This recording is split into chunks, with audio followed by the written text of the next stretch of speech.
what's up? Film Fights with Friends, Fans, and Family.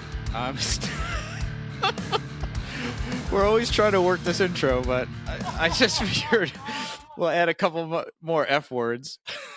And I'm Stephen Keffer with... This is Paul Veracci. Oh my God, that is, we're giggly because we just had the most amazing chat with Anthony Hoang. We did. It was like we were hanging out at the bar. Yeah, it was great. Awesome. It was really great, and we really, in this episode, get into how not to get into the stunt business and how to get into the stunt business. Yeah, we're just kind of taking it. We're re-engineering the question because we all get asked question all the time. How do I get into the stunt business? How do I get into the stunt business? So rather than giving people a bullet point list, which never really works, we kind of shared a lot of don'ts, a lot of stories about don'ts, and some do's, but we kind of came in from the backside. I hear that's your favorite thing to do, buddy. Hey, come on, man. This is, it's a family show, Paul. That's for the Patreon extras right there. But speaking of Patreon, we are sponsoring a winter mixer and movie night and open training. That's right. So you can come and hang out with us, watch a movie, and work out. We'll work out beforehand, and then we got some cool little gifts for our Patreon members. Yeah, we're on December 20th. We're doing the open workout mixer and movie screening. Mm-hmm. So starting at 11 a.m., from 11 a.m. to 4, we're going to have an open workout. Bring your mitts, bring your boxing gloves, bring your gi, your judo gi, whatever. We're just going to have a fun workout for anybody who shows up. 4 o'clock to 6 o'clock, we're going to just hang out, have some drinks, and at 6 o'clock, we'll show a movie. And we're not sure what movie we're showing yet. Nice. We're waiting on some votes from people. So if you have a vote on what movie you want to see, definitely comment on the Patreon page if you're a Patreon person, or, comment on the Instagram post or Facebook post, we posted everywhere about it. On the YouTube, there's a post on YouTube about it. So let us know what movie you think we should show. I have some ideas. I'm sure you have some ideas, Paul.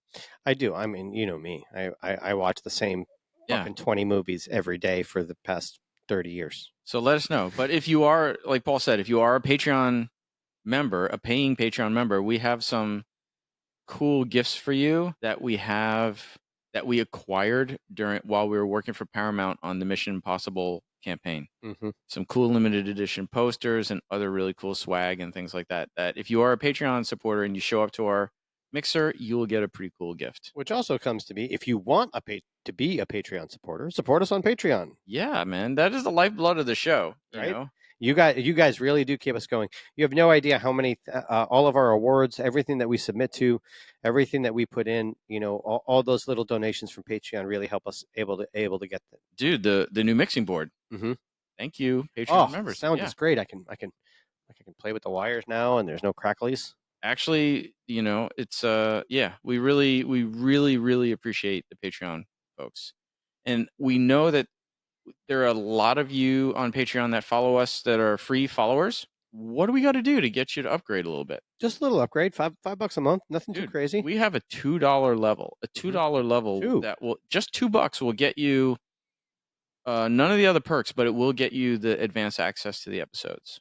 Ooh, for $2. Very nice. You'll get the episodes 5 days before everybody else. And you'll also be up for all of the other giveaways as a paying Patreon member. So all of the autographs, all the posters, all of those things, you will be included in all of those things. The giveaway. Well, I don't know if that's true, but it is now since you said it. Well, there you go. Paying Patreon member, you get included with paying Patreon stuff. Yeah, there you go. I mean, there will be certain things that we will do for certain levels. Yeah, for sure. But the general giveaways for the random giveaways, for sure. Yeah, you're part of it. So definitely, please consider supporting us on Patreon. The link is in the show notes, and it's basically in the bio of every place we are. And if you want to go to the super duper high level, you can become one of our sponsors. Yeah, and we need to thank Stunt Contact because you are, aside from just being an awesome service, it's one of the best breakdowns in the business, I think. And one of the only reasons I am able to not email the same coordinator and over and over again, because I have an organized place to keep track of what I send out. I know, right? But no, Stunt Contact, you're awesome. And we are so thankful for your support of this show. And we definitely are glad to pay it forward, that support, and really promote you because you offer a great service. Yep. You're just awesome. We love you, Stunt Contact. The links are in the show notes. please, if you're in the industry, not just a stunt person, if you just want to know what's shooting where, what's in pre-production, what's in development, what's in production, what's wrapped, all that stuff is in there. And it consolidates all the articles from the trades. Like, so you'll find a listing, it'll consolidate the deadline, the variety, all the different articles about that production, who's in it, the cast, who's the line producer, who's the director, who's the casting agent. All that stuff is in there. You can get weekly or daily emails. So it's definitely really worth checking out. So please check out if Stunt Contact. If you like this show, they are a big part of why this show even exists. And if you're going to join their mailing list, you might as well join ours too. Yeah, that's right. Join ours, fightingwithfriendspod@gmail.com if you want to be on the mailing list. And then follow, comment on all of our other platforms. Everywhere. Instagram, Everywhere. TikTok, YouTube, everywhere. It's Film Fights Friends Pod, @Film Fights Friends Pod, everywhere. Just search that and you'll find us. And I can't wait to get going. Yeah, on this episode. So let's do that. I'll talk with Anthony. Let's end this intro and right. Shut the fuck up, man. Shut the fuck up. You shut up. You shut up. No, you shut up, dude. All right, here we go. Dude, Anthony, we are so excited. We've been waiting since we decided that we were going to do this with you. We've been so excited to do this. I'm excited. I'm surprised it took this long for you guys to get me on the podcast. I'm a little butthurt here. We were waiting for someone to cancel on us. We were intimidating. Oh, see, I was going to go the other way. We were intimidating. Dropped out. Yeah, no, but we you know what? We wanted to do this topic because we all get asked this question all the time. How do you get? Did you pick me because I'm like the biggest fuck up? No, we probably pick you because you work more than any of us, and so you probably get it more than anyone. No, but you know what it is you. Honestly, we can have this conversation with you in good humor. Yes, we know it'll be fun and funny because I know, Steve knows, every single stunt person knows what happens when a BG walks up to you and says, "How do I get into stunts?" Yep. Yeah. So anyway, for the listeners, we have a little bullet point list we're going to go through, and then we'll just kind of freestyle it when we get to each one. And so we're going to start, Anthony, with cold intros. Like when you get that rando email from someone or rando private message from someone wanting advice or submitting. I've wrapped my head around this one a lot. I usually give them the general strokes because chances are they're just curious and they are not going to do anything with the advice you give them. Yeah. The best way I think to handle it recently was I saw it happen to another stunt performer, and he was like, "Well, what do you do?" And then the background guy was like, "What do you mean?" And then he's like, "Well, are you a skydiver? You X Olympics or X Games?" And the guy was kind of flabbergasted, and he's like, "Oh, I don't know, man." And he's like, "Oh, okay." It kind of jogs something in their mind where they're like, "Oh, there's a little more to this than what I'm seeing here. Just because you're falling on the ground doesn't mean that's all you do." Well, it's like there was an editorial, and I forget her name, but it was written for ACTRA. There was a how to get into stunts little thing written for ACTRA, and she said, "What do you do better than 95% of the rest of the population?" And I was like, that's kind of what I ask people now. I'm like, "Oh, what do you do better than everybody else? What are you bringing to the table?" To your point, what skill is going to get you in the door, right? It's the skill. That skill won't keep you working necessarily, but what's going to get you in the door? Yeah, because I think a lot of times BG will see us be there to safety somebody stage diving. They're like, "Oh, that's easy. I could do that." It's yeah. I mean, we're thankful for the easy days, but that's not what we're here for. We're here for insurance. Like when we talked about in the episode with Punisher, when I was just standing there as safety for the fight going on, kind of basically there to keep BG away. Yeah. You're sometimes you end up being that bouncer, and you're that intermediary guy that's make sure background doesn't get in this scene.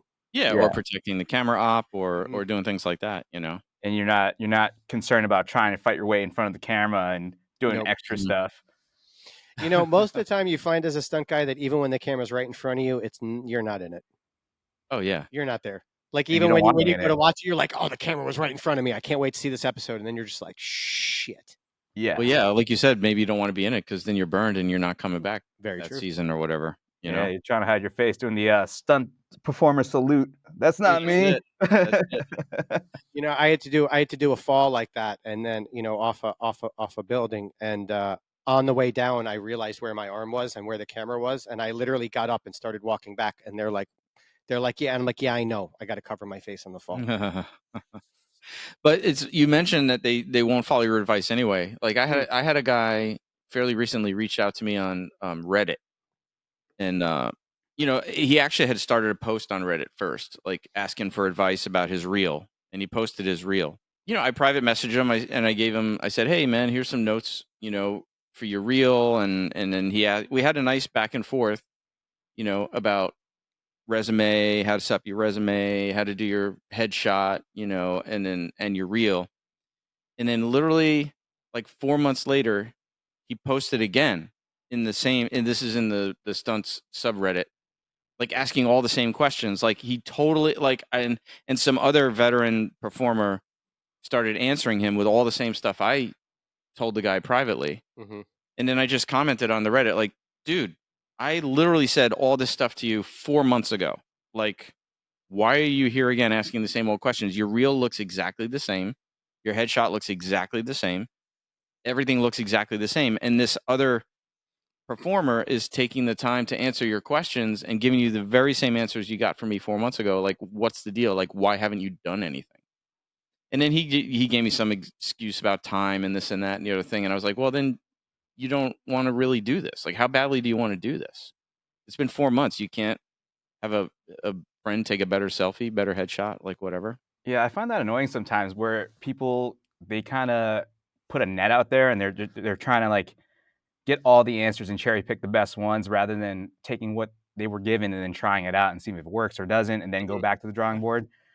Um, I don't know. I see a lot of people wanting shortcuts. Sometimes they're asking not how to get into stunts; they just want a job. Yeah. Yeah. And Yeah. that's a little Or they just disappointing. want to do something cool, Yeah, and they don't realize that the cool stuff that we do takes training and time and talent. And then, sometimes even when we have people that come into our workshops that are actors that are looking to be able to do more on set. I don't necessarily want to say become stunt people, but they definitely realize that they need to learn a few things, and then they'll come here and they'll even on the mats and they'll roll, and you look at them after they roll, and it's like, well, why? What's wrong? And they're like, well, it hurts. It's like, well, yeah, it fucking hurts. You're hitting the ground. Like, we're not telling you that this doesn't hurt. This is just the way to make it hurt the least. Yeah. Well, sometimes it's like what Anthony said, like the person maybe it was on set with you on a day and they saw it was an easy day and we didn't really do much and they're thinking like, oh, I could do stunts or whatever. Because remember I invited a guy from set one time, an actor, and he came here for our fundamental falls workshop.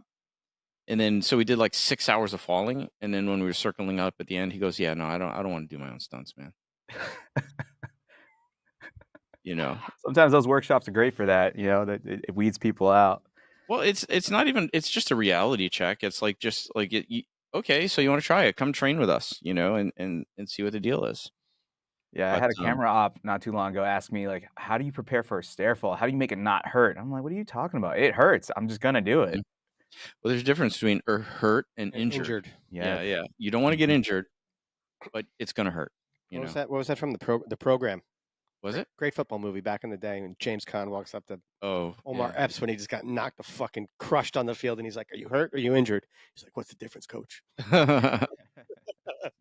But what also is annoying is like when somebody reaches out to you and you decide to answer them and to try and help them, Mm-hmm. and then you never hear from them again. Mm-hmm.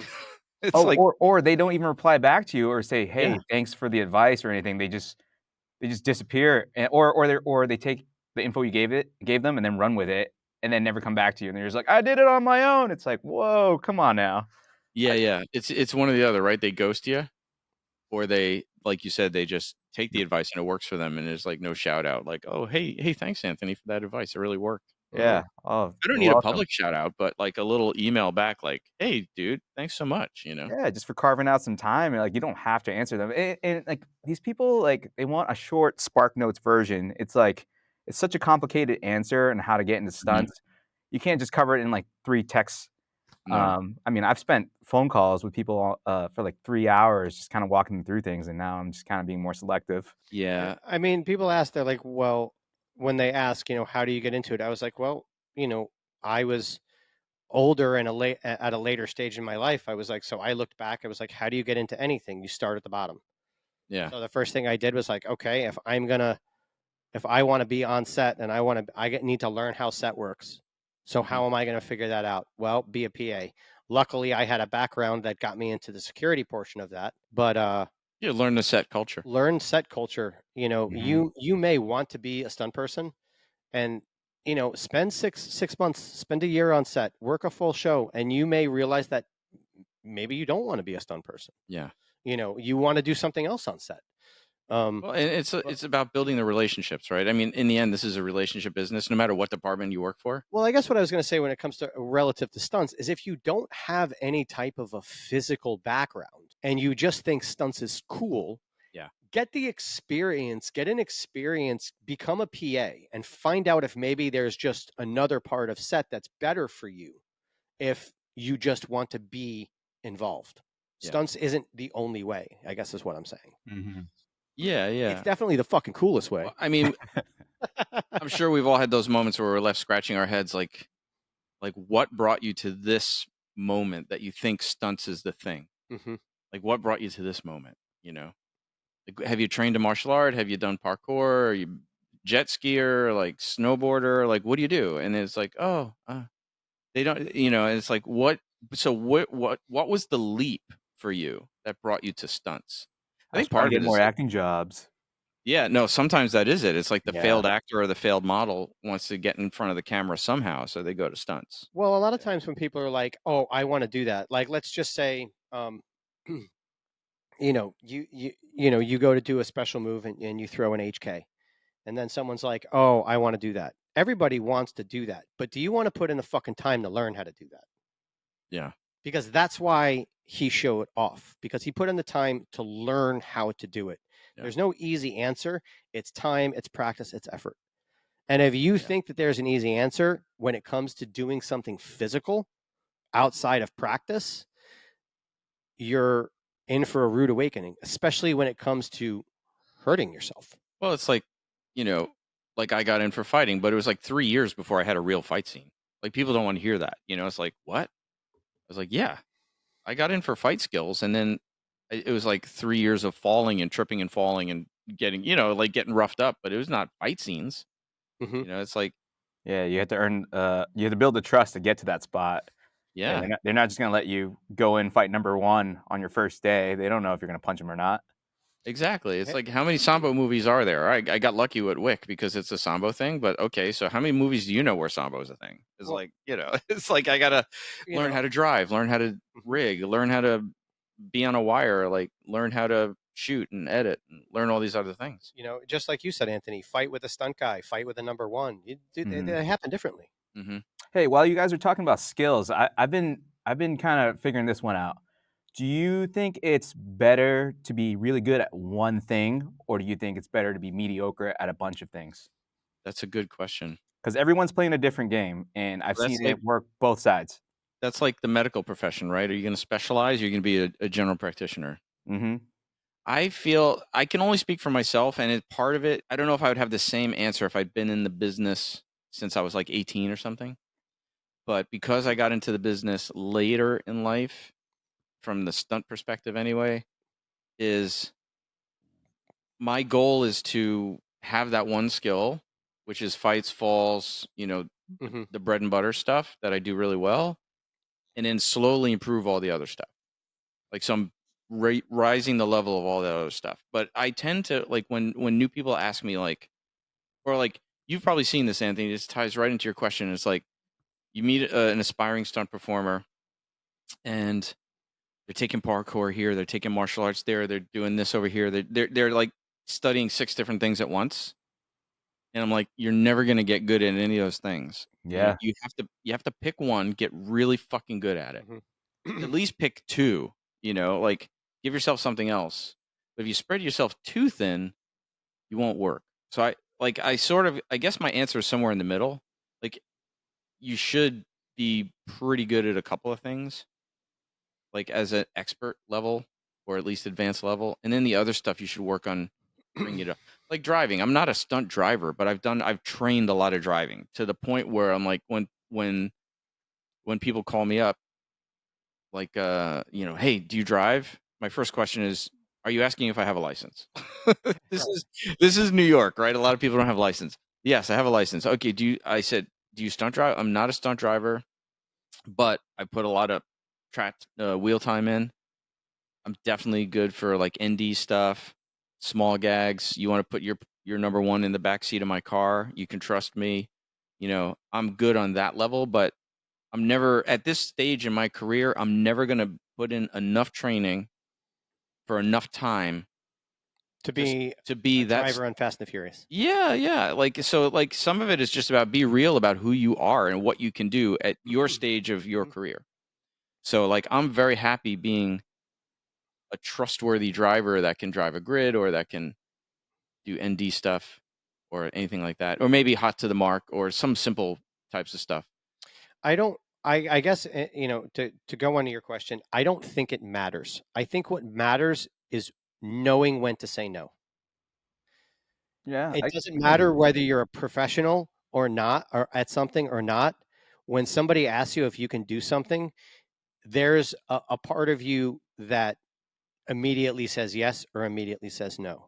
And then maybe there's a few parameters, but there's usually a no first. It's like, no, but if it's no, but your answer is no. So I would say that even you could be great at something and to the best of your ability at it, but they can ask you if you can do something and your answer may be no. Yeah, I mean, on that side goes of things, back to being honest. Right. So it's all about really being honest with yourself as opposed to being an expert at everything. Well, yeah, this is not a fake it till you make it business. No, No. because faking it till you make it will get someone killed. Yeah, I guess where I'm going with this is because it's very, getting into stunts is very all over the place on how you get in, and I think how you want to play the game is also kind of like that too. Because I've definitely seen guys who do nothing but stunt driving. They get flown all over the country, out of the country too, and that's all they do is driving, and they don't want to fight. But then there's people who want to do utility stuff who train a little bit of everything. Right, but so here's what I'm going to say: you may want to be a stunt driver, but if you don't know how to fall, they're never going to have you be the guy that rolls out of a car while it's moving. Yeah.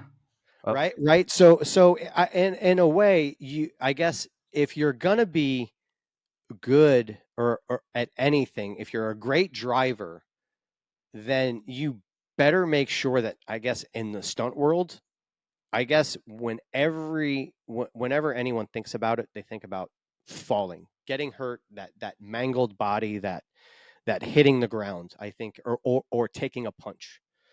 So I think if you're going to be a stuntman, I think if you're going to have a basis or be well-rounded in anything, it's hitting the ground and fighting, and then you can be an expert in something else. I would say, like, also just to follow up with what you said about like the expert driver that gets flown around everywhere for driving and doesn't have to do anything else. I mean, that's awesome. I mean, I don't think there's a either or situation, but I think it is about knowing what you want to be. Like that person knows this is what I want to be. And like you said, some people want to be utility. I like the idea of being a utility person that can be brought in. And that's because my aspirations are not to be the best fall guy in the world. My aspirations are as a filmmaker, right? So I'm trying to learn as much as I can, do as much as I can, learn the safety game, learn the, a little bit of everything. Mm-hmm. Like I'm saving up again for Rick Siemens' course, right? Yeah. Because my transmission went out and it cost me everything I was going to do. It's taking me a while to come back for it. So, but I'm saving up for that, not because of what I want to do on film. It's because of what I want to learn for myself about how to drive a car. Right. So I think that there are different goals that you can have. If you want to go and take a driving course because you want to spin a 90 and stop the car in front of someone on a film, you might be fucking disappointed. But if you go to learn for yourself, you're probably going to have the greatest experience ever.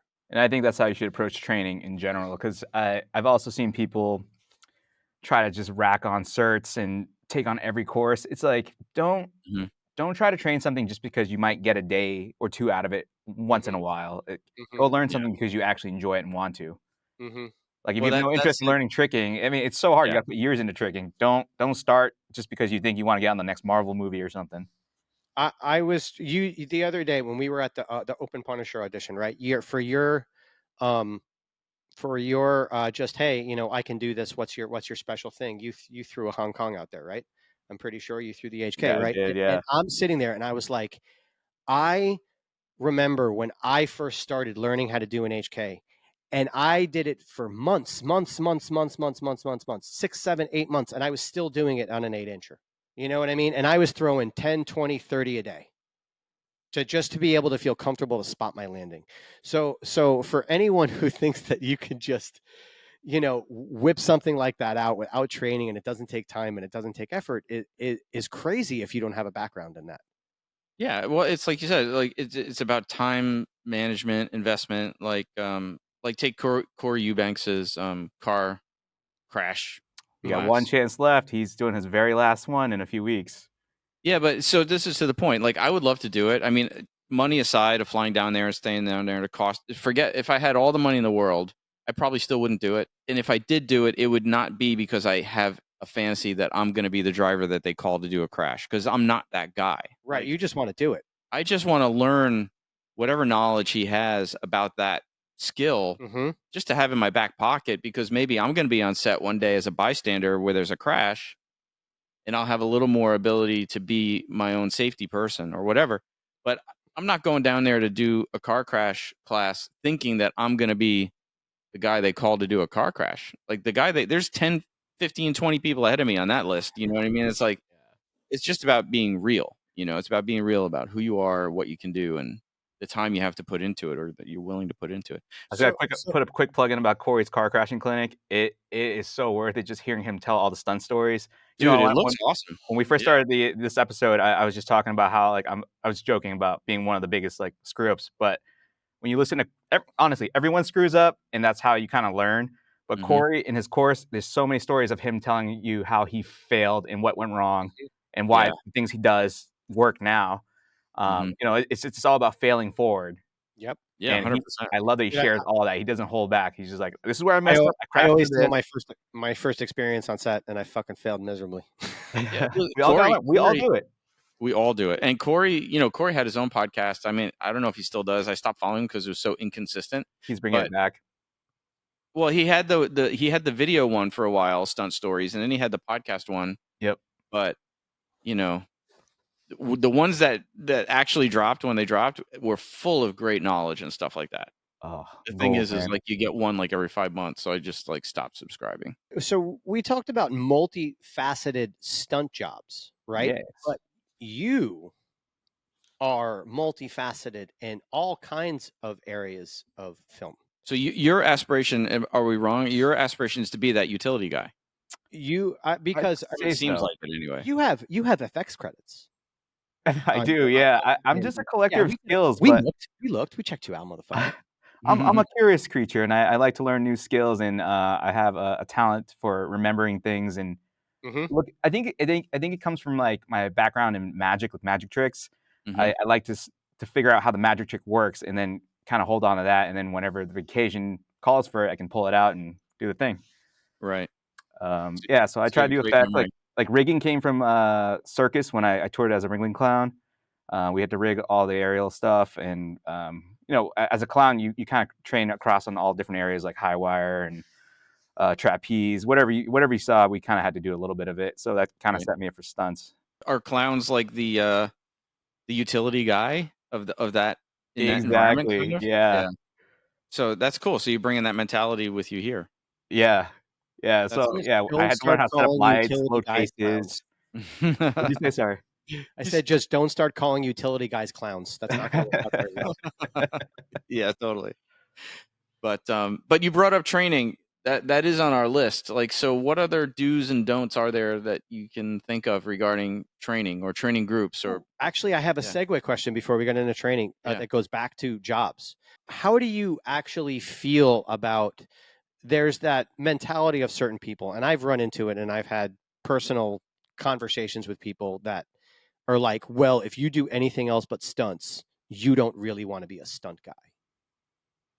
I don't necessarily agree with that. I've definitely come across that mentality too, but like when Sure. you're starting out, like you got to figure it out and have survival jobs and work other jobs that are film adjacent, right? Like Mhm. not everyone can be a nepo baby and be like, "Oh yeah, you were a boat driver for a coordinator, they liked you, they brought you in, and now you're on every show." I mean, I worked background for the longest time trying to break into stunts, and that's how I got my SAG card and figured out how set works. And I think honestly, everyone should work as a PA or background at some point, even if Mhm. it's only for 2 or 3 days. You learn how the bottom of the totem pole works, and Yeah, you're totally. getting paid to observe and learn how set works. 100% Well, if you're agree. going to be a great chef, you better be the best dishwasher in your kitchen. So, I yeah, exactly. I do have to say though, I mean, eventually it's I feel like there's a lot of like rules in film. I think you learn them and you break them, right? Mhm. They're not really nothing's really hard set unless it's a safety thing. It's all contextual. Yeah. So yeah, when you're first starting to break into stunts, like how do you get your SAG card? You either get on a low budget and you get lucky and get tafted in, or you work 3 days of background hoping for those vouchers. So work those BG days, get paid, learn set, be around people, learn how departments work. But I think eventually you gotta make that choice of like, all right, maybe I gotta throttle off of this and not take on as many BG days because then I won't be taken seriously. But I don't think there's anything wrong with it when you're starting out. It's just don't be a career BGPA guy and then try to get stunts every now and then. I agree with Right. you. I also, correct me if I'm wrong, but I also think it's different when you have advice coming from someone who's actually gotten you a paycheck. So from somebody who hires you, who tries to give you guidance, right? And is like, hey, you might, and that guy keeps hiring you. That might be someone I would listen to more than someone who's never hired me before, who's like, no, turn down money.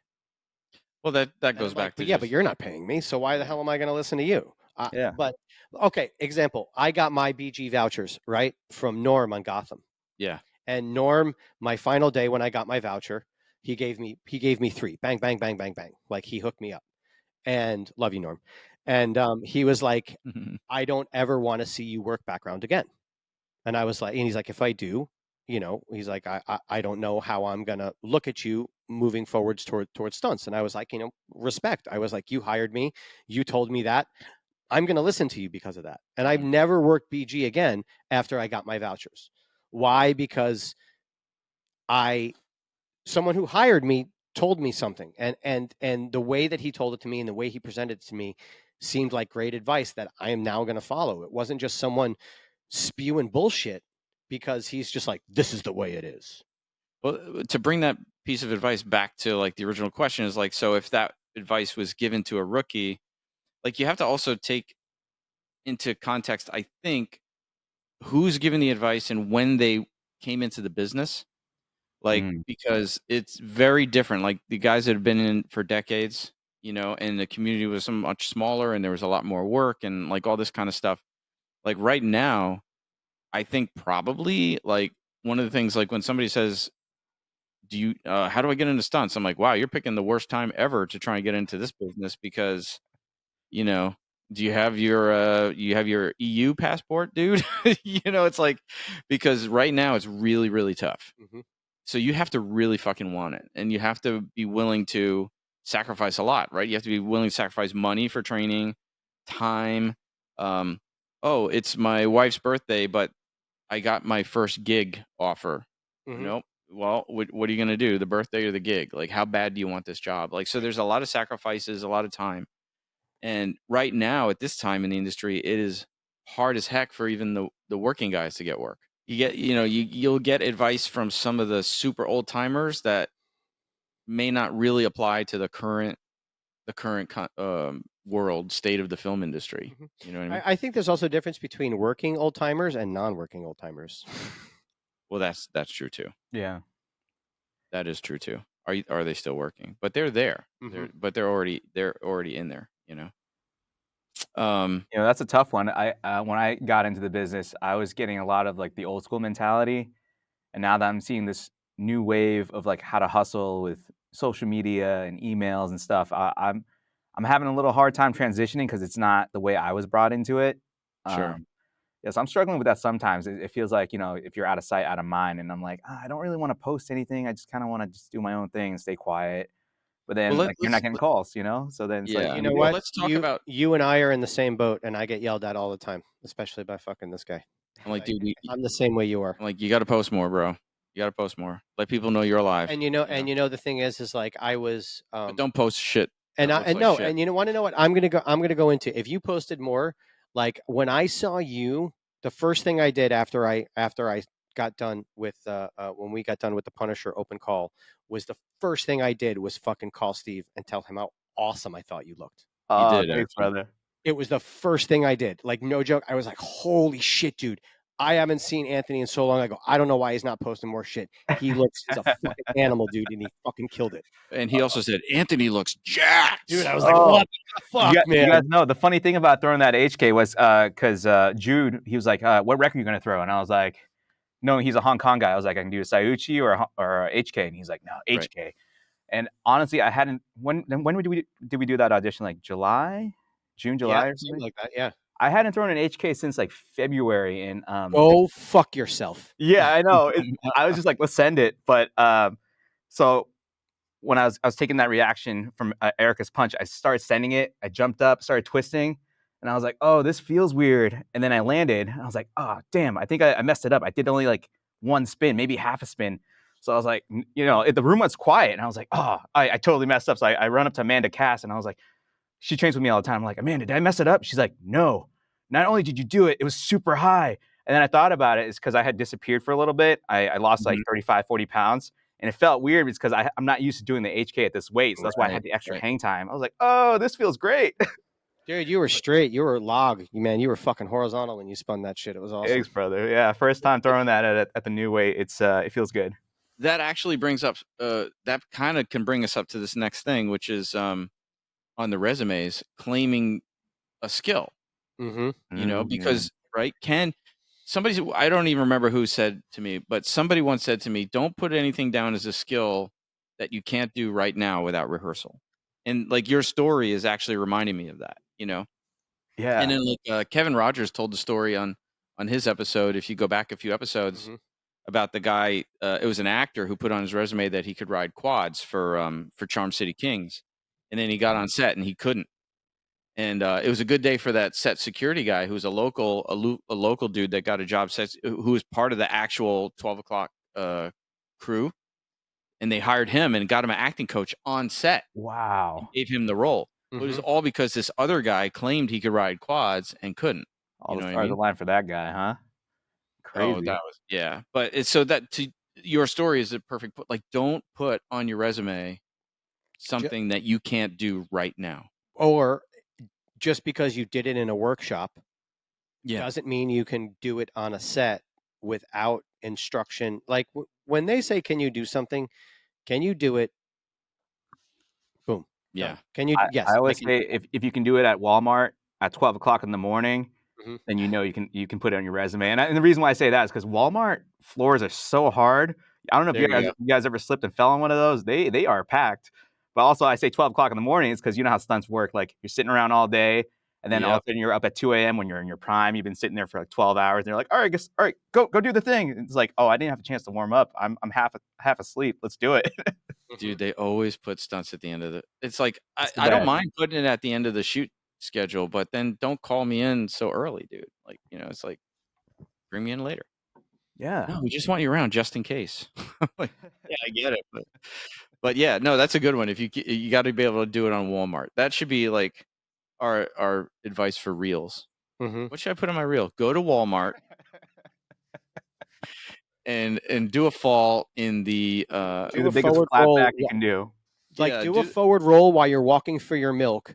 Complete the roll, open the door, and grab your milk without breaking stride. There you go. And then do a taco. Dude, there was one day I was walking out of in the Mexican food aisle. out of my buddy's store, and I didn't lift my foot up enough, and I just caught the bottom of my shoe going down a step, and I tucked, I rolled out into the street, but then there was a car right in front of me, and I was able to lift my head up and then stop my head before it hit the car. And my buddy, the first thing I did when I looked back at my buddy was he looked left and he looked right, and he goes, "Fuck." And I'm like, "What?" And he goes, "That was so awesome, and no one else is going to see it." And he's like, "You're definitely a stuntman, dude." He goes, "I don't know how you just did that." He goes, "Also," he goes, "your drink is on the ground. Your coffee is on the ground with bottom up, and my keys were next to it because in my roll, I placed my coffee and my keys on the ground and then hit my roll." When's your next workshop, Paul? I'm signing up. And he was just like, "What the fuck, dude?"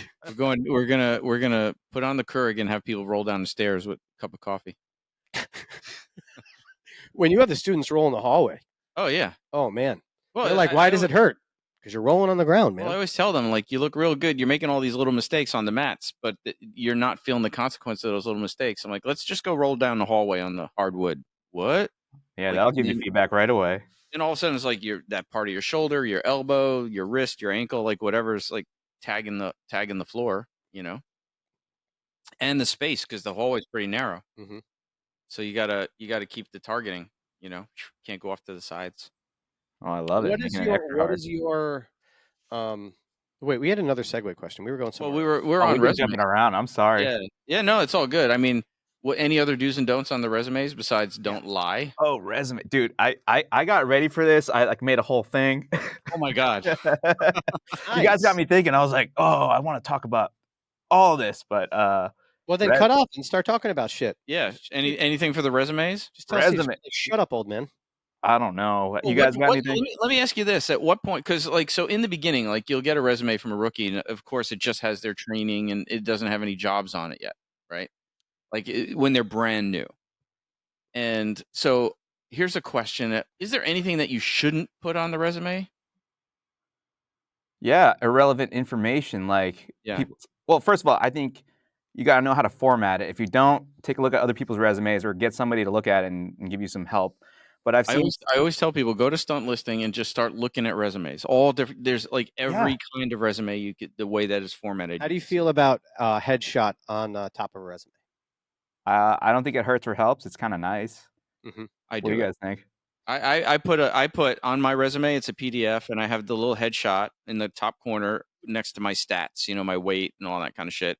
And then it's an interactive PDF. So if you touch my headshot, my reel will open up. It'll go to my reel. Fantastic. Oh, that's pretty dope. Yeah. Maybe QR codes for the next thing. What's that? QR codes. If you want to get real fancy. I already have it. I have it right. I have it on my phone. But I mean, on the resume. Oh yeah, but yeah, you could do that too. I should. Yeah. Because I have the QR code for me that has the link to my reels, my IMDb, all that kind of stuff. I have it to my Venmo. Yeah, my business card is like a QR code that links to everything. Yeah. So don't put irrelevant stuff. So what would be like an irrelevant thing? Some people format it with stuff like, I went to whatever college. It's not a regular job resume. So I don't put my chef shit on my stunt resume. Yeah. I don't have my master's degree or my bachelor's degree on there. Yeah, no. Or if you mix it up with acting credits, it's supposed to be a stunt resume. Keep it stunts only. And what you guys? Go ahead. I was gonna say people should have multiple resumes. So I have my stunt performer resume, and then I have my filmmaker. When somebody reaches out to me about anything other than being a performer, like maybe potentially coordinating something, or I just got my first production safety coordinator credit on a movie. So I have a resume that has it's more of a CV. It's everything I've ever done in film, whether it's stunts, acting, safety roles. It's got everything, reality TV, all the different stuff that I've done. But I keep that aside for specific moments when I'm gonna apply for a job where that information is important. Otherwise, I have my other resume, my stunt resume, which is just only my stunt stuff, And I used to have two different stunt resumes because you would, you hear through the grapevine, oh, well, so-and-so likes resumes this way, or so-and-so doesn't like to see this stuff on. But now after 10 years, I just have one stunt resume. Yeah, keep it easy. You're not gonna make everyone happy. Everyone has different preferences. Yeah, for sure. Um, So you were gonna say, you said if you're gonna have your resume, no irrelevant information, and then like college degrees and stuff like that. yeah, that's basically it. I think you guys we already talked about don't lie about credits. Yeah. Oh well, yeah. Don't lie about credits for sure. I meant don't lie about skills, but Oh, I have I was working on one show and I had a BG guy. He was hired as special ability. He sends me his resume and I see stunt coordinator. He puts my name and I was like, no, dude, I was in the same room as you. I didn't hire you. Don't tell people you work for me. Yeah. I won't vouch for you. Well, that's kind of like, just to kind of jump over to social media. That's like, or when you see people's Instagrams and it's like Joe Blow stunts, and then it says in their description, stunt performer, stunt coordinator. It has the whole list of everything. And they basically just worked on stuff with their friends. And then you look them up and it's like, dude, you don't have a single credit. Like this just happened recently. Somebody followed the podcast and it said on top they were a stunt coordinator and it had their stunt listing link on it. Mm-hmm. So I went to their stunt listing and then looked at their resume and they had no credits, no stunt credits. So I don't know. It's just weird, right? It's like, are you a stunt performer yet? Like, should people put stunt performer When they only work for themselves?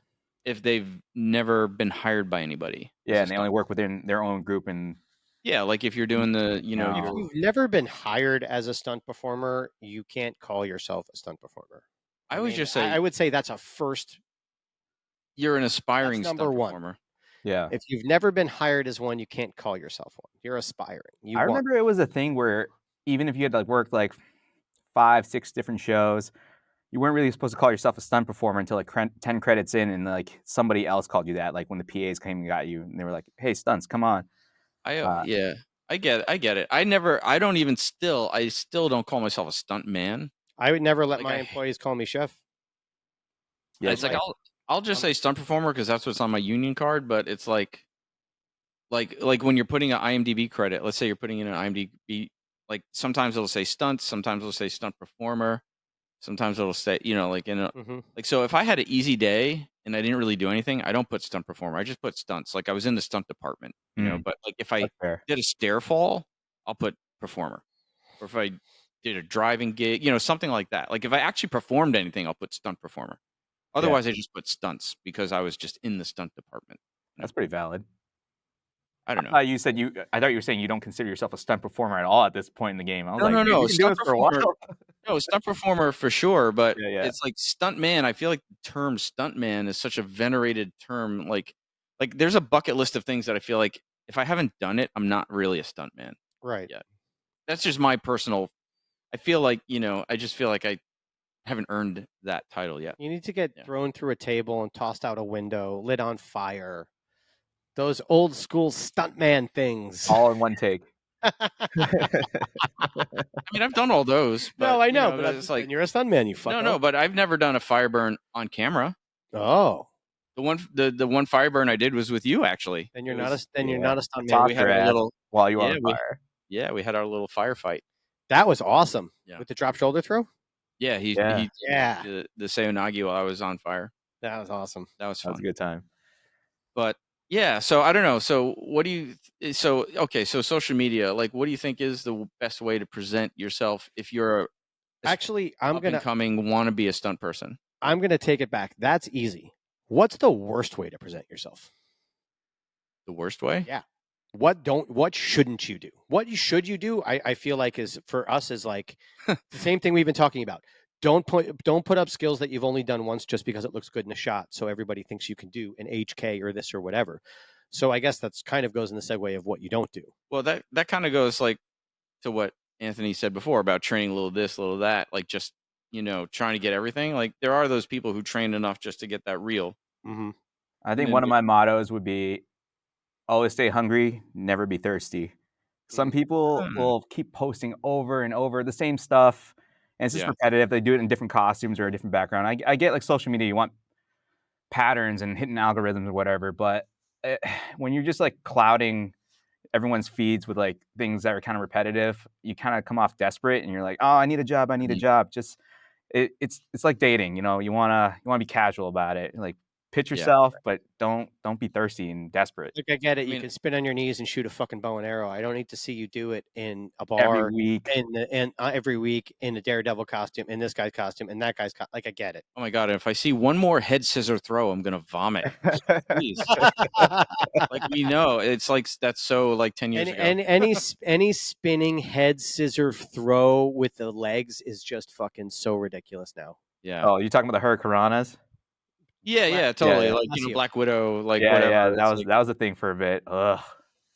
but yeah, so I don't know. I haven't put up a practice fight in years, honestly. It's like, why? I mean, I didn't even change. Like, some people, when I first got into business, were like, "Oh, set up a different Instagram account," and I'm like, "Why?" I mean, I am who I am. It's Mhm. like I didn't set up a Steve Stunts at Steve Stunts. Like whatever. It's just the same old Instagram account. Nothing different. Mhm. I am who I am. What do you Not. guys think about that? I know it's a mixed bag when it comes to social media. Like some people say, post your life as you live it. Other people are like, no, keep it professional. Other people like who work all the time, they never post anything about work related stuff. It's just about Yeah. their dogs, their kids, their life. I think all can work. I mean, I don't. I think it depends on the consistency of how you use your platform. And I think that it doesn't matter what you do if you're not consistent in how you do it. That's my issue. Is I can post all kinds of shit, and I do, Yeah. but I'm not consistent with what I post. Someday it'll be collectible. Mostly it's 90% collectible and just the things that are interesting to me in my life that are non-confrontational, that are things that I'm into, most Yeah. people are into or whatever. And that's where I kind of stick with it. I try and keep it in a way of where comments are usually, no matter how you want to throw it out there, they always stay middle ground. They're always positive or middle ground. But that's because I try not to use social media as a segue to something that could possibly bring me down, because it's so in your face, it's so powerful. And that if you set yourself up for negativity, those fucking scumbags out there that thrive on it are going to hit you with it. Mm-hmm.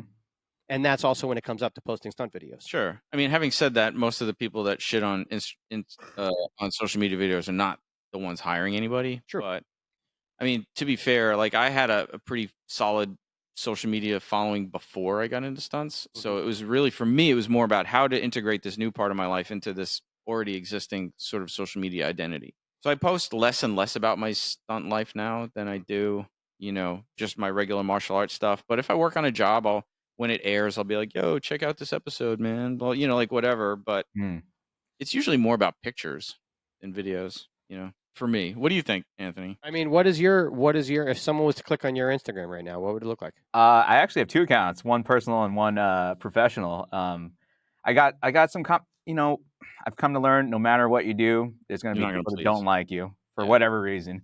Sure. I just wanted to separate my personal life from stunts. I had a phase where I was working a lot and I was playing hard. So it was party boy Anthony for a bit, just having old fashions and cigars like every night. I didn't want to share that anymore. So I made my personal account and I post a lot about my dog on the personal one. I don't know. I've been a little quiet. I kind of went into ghost mode. I don't want people knowing what I'm up to right now. I'm working on some stuff on the side. Well, let's reframe it back to, let's say you reach out. So what somebody reaches out to you, Anthony, and they're a rookie and they want to get into the business, and they send you their Instagram to look at. What do you not want to see on that Instagram? Ooh. Like they're pitching you basically on themselves, right? As a potential performer. What do you not want to see? In a sense, I'll answer. You don't want to see shit. I mean, I guess I don't want to see them just like posting like them going to the club like every day and Right. like they're not working at this and taking it seriously. And I think what drives me crazy is when people say stuff like, "Oh, I kind of wanted to try stunts to see if I liked it," like as if it's a hobby. It's not. It's not what they think it is. It's a lifestyle. Stunts is a lifestyle. It's not just something you do part time. Like Yeah. you can't just dip in and out when you want to. Do you? I mean, what about? I mean, you did kind of mention the repetitive stuff. Well, I mean, But I was going to say that most people, because I'm a big collectible guy, and that's the majority of my Instagram and my Facebook, they all assume that everything I do autograph wise, I do on set working stunts, and I don't. I've never, yeah, you don't let those two worlds I have connect. never Yeah. asked for an autograph working stunts, and I never would. Yeah. Like, it's just not how it works. So it's kind of interesting when I tell people, I'm like, oh no, I don't get this because of this. You got that on your own time. I got it on my own time. I am a Yeah. collector. I go to conventions. I pay. Yeah. I don't. You know what I mean? I don't like. You don't abuse your position. No, fuck Yeah. that. I love. There is nothing happier than when I walk up on a line with like, and John is Punisher, and Mhm. I walk up on John and he looks up and he's like, "What the fuck you doing?" You know what I mean? Yeah, yeah. I We killed have you. that moment. He's like, and I'm like, dude, I'm a nerd first. I go, I don't care. I Yeah. go, this is it.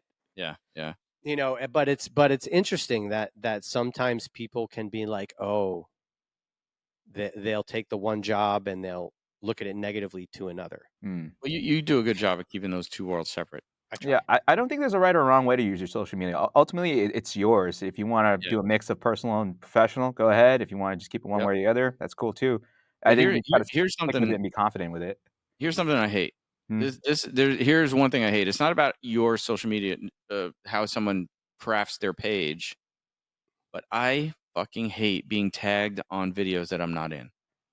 Oh yeah, I fucking hate it. Like, people will use tags to try and pitch you or sell themselves for you. Like, I got Like tagged they on want you to see it, I but got- and they you're want not you to in it. repost it.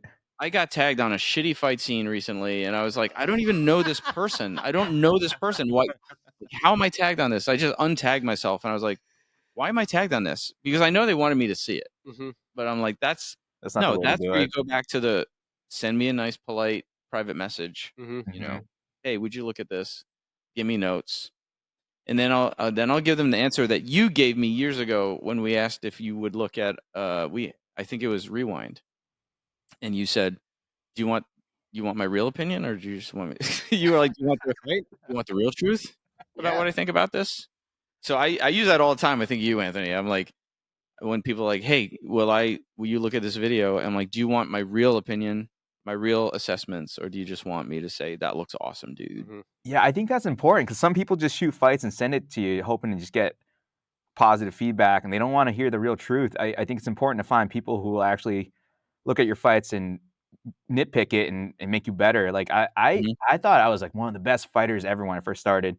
And it wasn't until I met like somebody like Manny Ayala. He was like, bro, your fights suck. You don't know how to move. And I was like, oh, so I spent 2 years like recorrecting Yeah. everything, learning how to like actually be better. And it's actually made me a better performer. And I thank him for that. Mhm. And it's just tough love, but you need honesty. And I think I say stuff like that because it opens the floor to be like, do you want the unfiltered truth or do you just want a pat on the back? Yeah. Well, Yep. the way, just like you were saying before, because you know how to fight, you know how to move, and you know how to do things. The way a fight feels and the way a fight looks are completely different. Mm. And a fight can feel great and look terrible because the what you feel can't be seen. Yeah, of course. Yeah.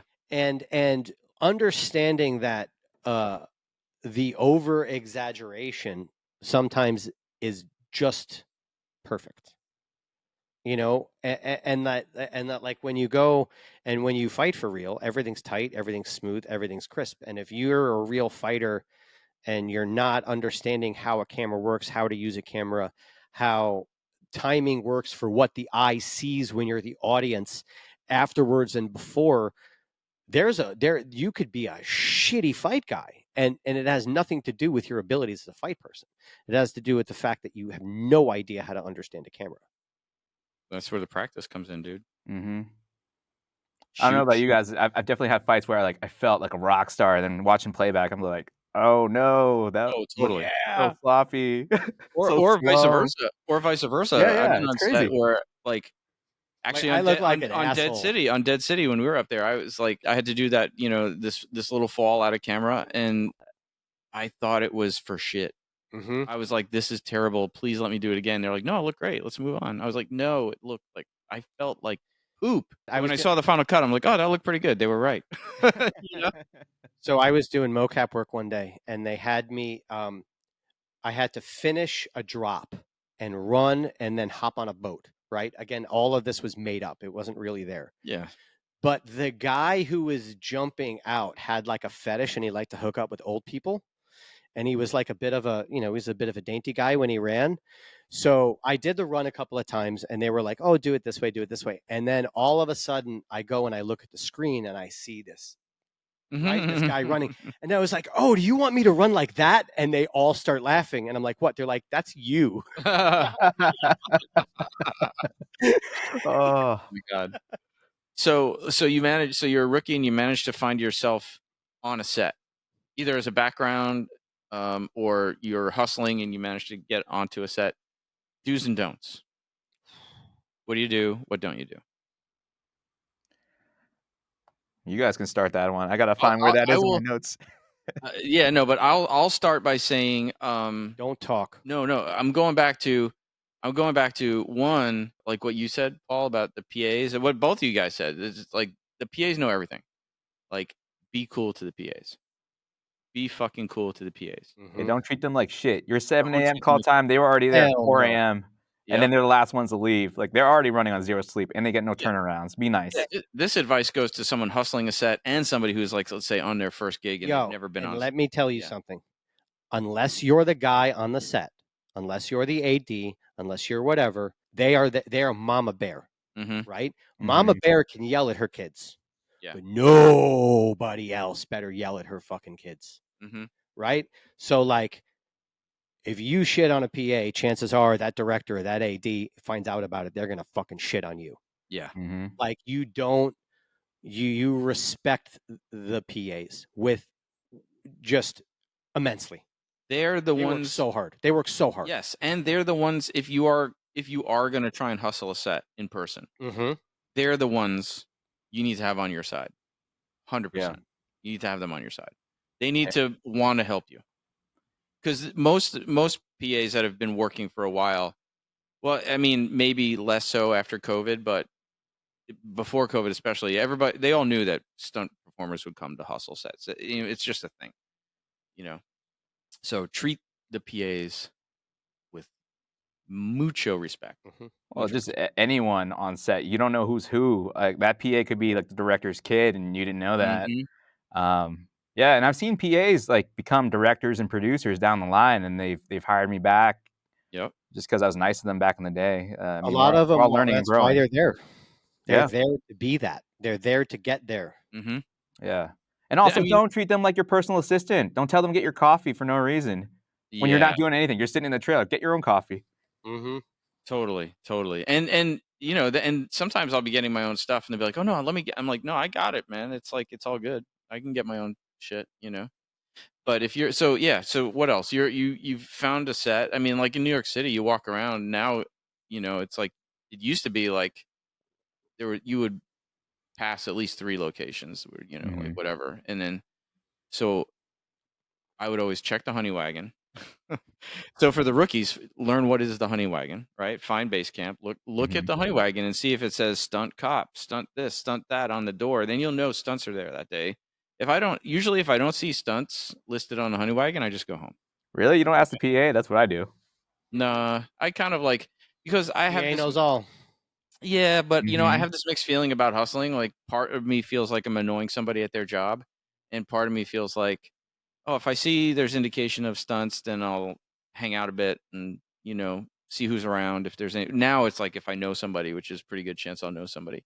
But at the time when I was a rookie, I was really nervous about it, like about just doing the wrong thing or whatever. So anytime I see a yellow sign while I'm driving, I pull over and follow it. There's been times where I've driven in the middle of nowhere. Crew that way. I pulled up to things where it was just like a small commercial or a little indie film, and I'm like, oh, okay, no stunts here. But at least I tried. I know now. No, I'll always check. But like I said, if I don't see some indication that there's stunts, I'm like, I'm not going to stand around for hours, When it comes to hustling in general, back in the day, you used to be able to just walk up on set and, a hustle was appreciated. I feel like that has changed a little bit now. What do you think? I still hustle whenever I can. I haven't seen the attitude change. No, I think it's unacceptable. I think if you do it right, if you do it respectfully, Mm-hmm.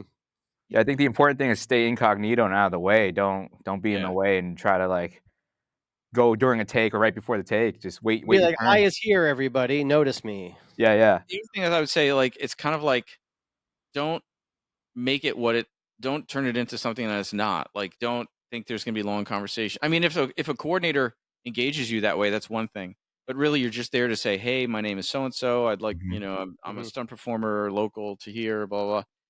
And then if that's it, then that's it. Then you just thank them for their time, and then you can move on. Mhm. Yeah, make it short and sweet. Then don't stop by Yeah, catering, make yourself a plate and sit down.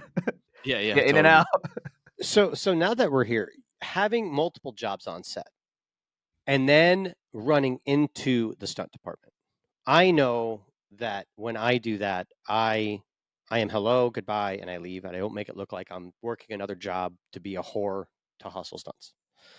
So I really do try and almost um, not hang out with one department when I'm working for another. Where do you fall when that comes in? I don't know if you guys ever been invited to set when you're not on the clock. It's a little awkward. I've had that happen a few times Yes. where a coordinator is around, is like, "Hey, just come on by," and it's like I could stay here all day, but I'm not really involved. I think it's kind of like that. You check in, you kind of have a good little time, and then leave. Don't overstay your welcome. Yeah. I mean, it depends on the coordinator, and again, I think it's like how they engage you. But I think smooth, quick. Like Hmm. one time, I hustled Roy before I'd ever worked for him, and he was like super cool. Like he brought me on set. We went to Crafty. We had coffee. Blah blah.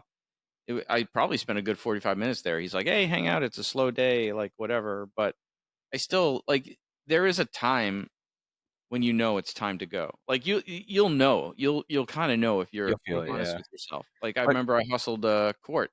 They were shooting an episode of Blacklist literally around the corner from my house, right? So I just walked over, talked to him, said hello, and I'd worked for him before. I remember I messaged Tina. This is like back when I was much more green. I was like, "Hey Tina, I've already worked for Court like twice this year. Should I go hustle him?" She's like, "Fuck yeah, go over and say hello." It's like, so I went over, I said hello, we talked for a few minutes, and then hey, I live around the corner, man. I just want to come say hi. And just went home, Mhm. after that. But yeah.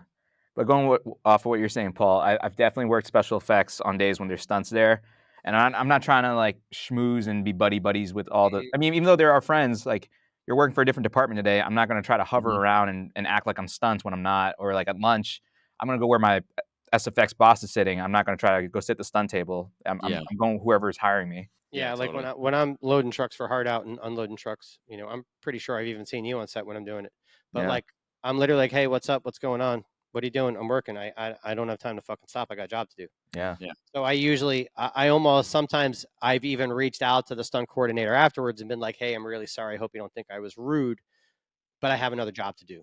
And I really wasn't there to hustle in yeah. any way, shape, or form. So hmm don't take me just saying hello and walking by as like, and they're yeah, like, "Dude, yeah, they're like, no, I totally get it, and I appreciate that you do that." I yeah. think they're aware and they understand that. Going off of one of the things of being on set, and I think this is a huge one, know when to pitch your 2 cents. For the most part, keep your Oh mouth my god. shut. Mm-hmm. Yeah, yeah. Especially if it's like you're new, like if you're new, you Yeah. know. Yeah, like when you see the director and the coordinator sitting there and they're discussing the scene and they're kind of going in circles and you're like, I got an idea. It's like that is not the time to pitch your idea. No, no, no. You wait for them, always let them pitch first, and then when they walk away, and they're still like not problem solving, maybe talk to your coordinator and be like, hey, this is what I was kind of thinking. Maybe try it then, but you gotta read the room. Yes. Mm-hmm. Yeah, it's not about you. My Yeah. my first moment like that when they were rehearsing. It was on Iron Fist, and they were doing a scene, and I'm watching it, and they're pew-pewing it from the wrist, and I'm like shaking my head as they're going through it, and then I wasn't gonna say anything. I wasn't gonna say anything. Whatever, they're fucking doing it. I don't give a shit, right? But then the AD comes up to me. The first AD comes up to me, and he's like, "What do you think of the scene?" And I'm like,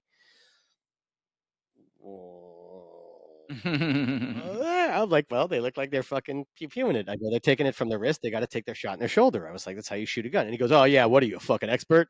And he walks away, and I was like, "Shit, I just fucked up." But then he hasn't run the scene again, and he looks at it, and the second they walk through and they shoot the guns a couple of times, he turns around, he just goes, fuck. And then he walks in and he yells at them all. He's like, guys, you don't fucking shoot guns like that from the wrist. He goes, you take it from the shoulder. And he's like, thanks, dude. He's like, good catch.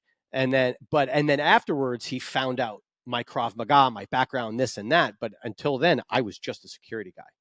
And I think he thought I was going to tell him that scene was awesome. But there are times, like, to your point, Anthony, about like when to speak up and when not to. Like, there are times when you're going to want to say something but it's just not your job. Just dial it back and let the people that are there to do a certain job do a job. And they might ask you, like, if you were brought in for a particular thing, they might ask your opinion. But I like your approach. Like, just like, I was on a set with Tom Place on a show. Won't mention the show, but the director was I was playing a cop. I had to restrain somebody.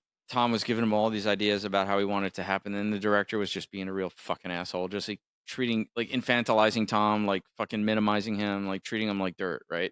Like, nothing that Tom threw at him was right. Like, it was just wrong. I mean, they were great. They were all great, but the director just, whatever, he had his issues or whatever. But it wasn't like I just chimed in like, hey, man. So, like, I kind of on the side with Tom was like, I have an idea if you want it, and then he was like, yeah, go for it, dude. And the director liked that idea, but I was still like so worried. I'm like, oh my god, is he pissed off at me now? Did I like one up him or like whatever? I think you approached it right. Yeah, you waited for your No, I opening. did. You respectfully asked. You opened up the And conversation. he texted me after. He goes, thanks. I said, I hope it's cool that I suggested that. Blah blah blah. And he was like, dude, you saved my ass. Like, that director was just chewing me out like left and right. Like, you saved my ass. Yeah. But I've heard story from another performer who spoke up in the moment and the director liked what they offered more than what the coordinator offered. And in the moment on set, the coordinator was like, oh yeah, that's great, man. Good idea, blah, blah, blah. But after they said cut and went off set, the coordinator was like, don't you ever fucking do that again. Don't you ever speak up like that again. It's like, he got yelled at for just speaking out of turn. Yeah, because it's making your coordinator look like an idiot. I think when you pull them aside, especially away from other departments and the director and everything, it's disrespectful. Yeah. That's the time to kind of voice things.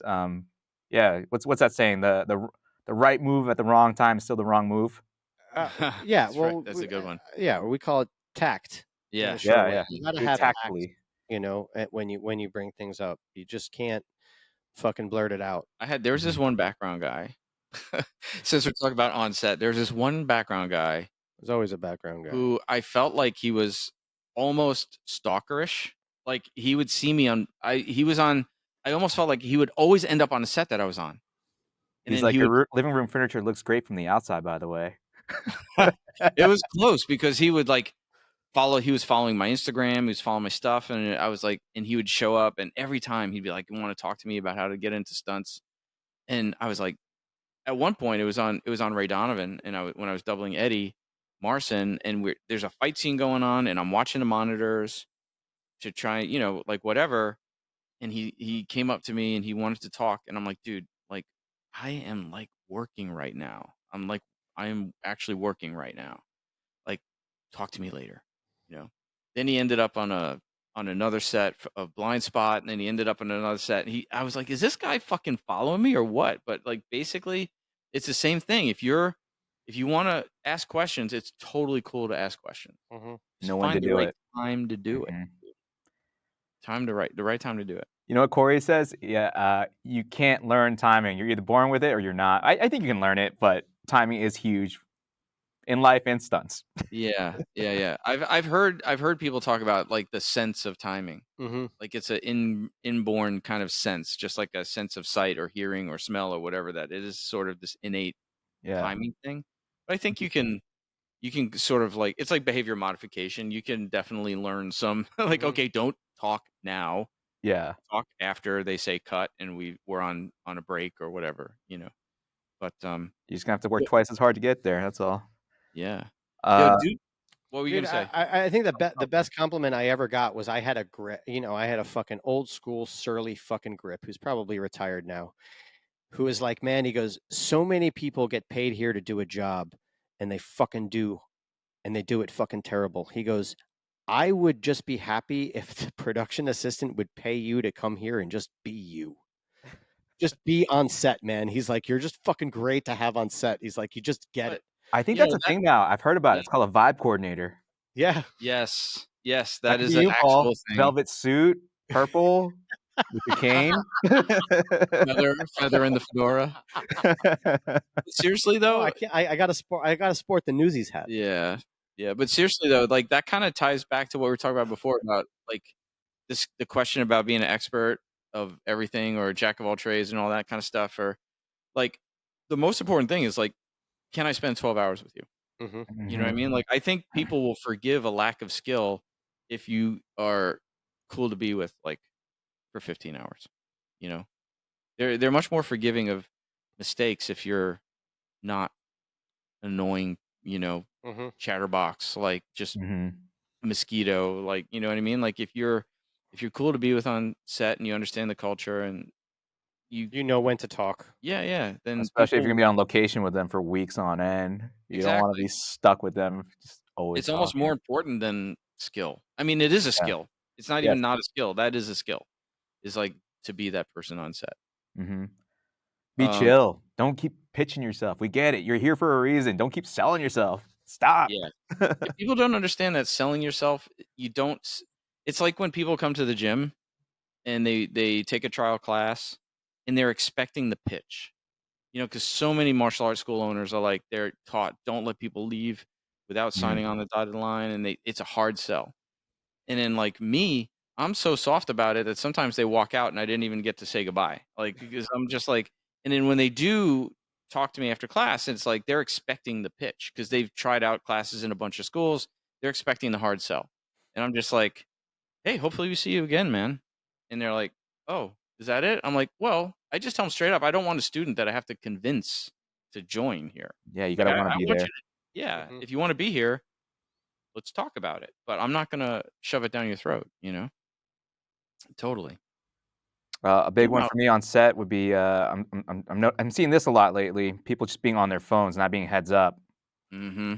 I You leave want to my be an asset, not a liability. I leave my phone in my trailer. I never ever bring my phone. What? You're crazy. What if you got an avail check for another show for No, next week?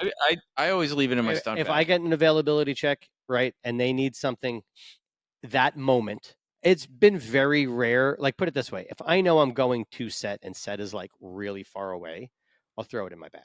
That's different. But in general, like my phone does not come out on set with me. It's in my bag. It stays in my bag. I never check it. Like I'll check it in Yeah, yeah. between takes or when I know I have the time to look at it, but my phone is non-existent when I'm on set. And if I'm working enough to where I'm on set and I get a fucking availability check, I can't wait until I get there. Dude. It's been Yeah. a while since that happened. Word's But yeah, coming no, back. mine is always silenced in Mhm. the bag. I don't like to see people if I'm working, like if I am hired as a stunt person, to me, I think if I'm on set, it's unprofessional for me to be in my phone while shooting is going on, and I should be paying attention. Yeah, 100%. That's Yeah, just you me. should be paying attention. If the coordinator's grabbing a mat, you're basically fired.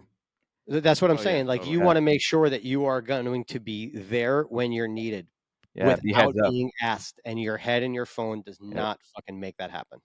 Yeah. Be out of sight, but within earshot. Get ready for the next setup. By the time they finish shooting this shot, you should already be grabbing the mats for the next thing if it's a wire gag or whatever. Of all my fuck ups of ever being on set, the one I can never get out of my head is when I was asked to wipe down mats and I didn't do a good job. Well, and And I had to do it. And I had to do it again the next day with somebody else. this reminds me of I feel like shit. I'm like, it's the one thing that's hung over my head of like the biggest fuck up I ever did was not wiping down mats right. You gotta Yeah. put more elbow grease into it. That's all. Well, it was in the city. I had no sink, no nothing, and they just gave me a cloth and a bucket. Oh I no. was like out on the street in the city. I mean, I was working on a movie last year where there was a double for one of the leads that really had nothing to do that day, but they were there. And I remember we broke for lunch and that person didn't join us for lunch and we didn't see them on set. They weren't around. And the coordinator was like, where like nobody knew where they were. Like, where are you?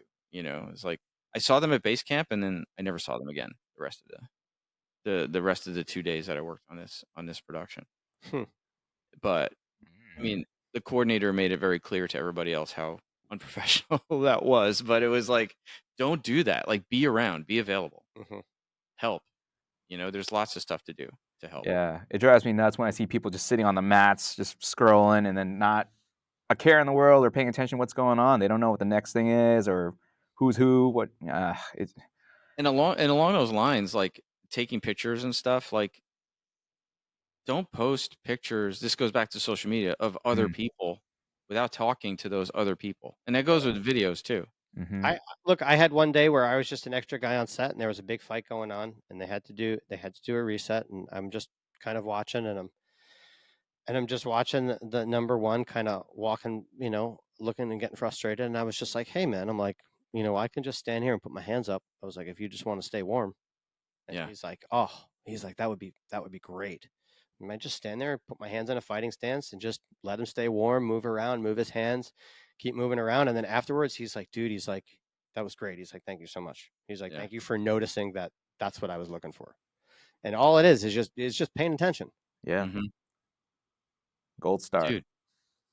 Any other final thoughts? Oh, final thoughts. We're not halfway Yeah. through.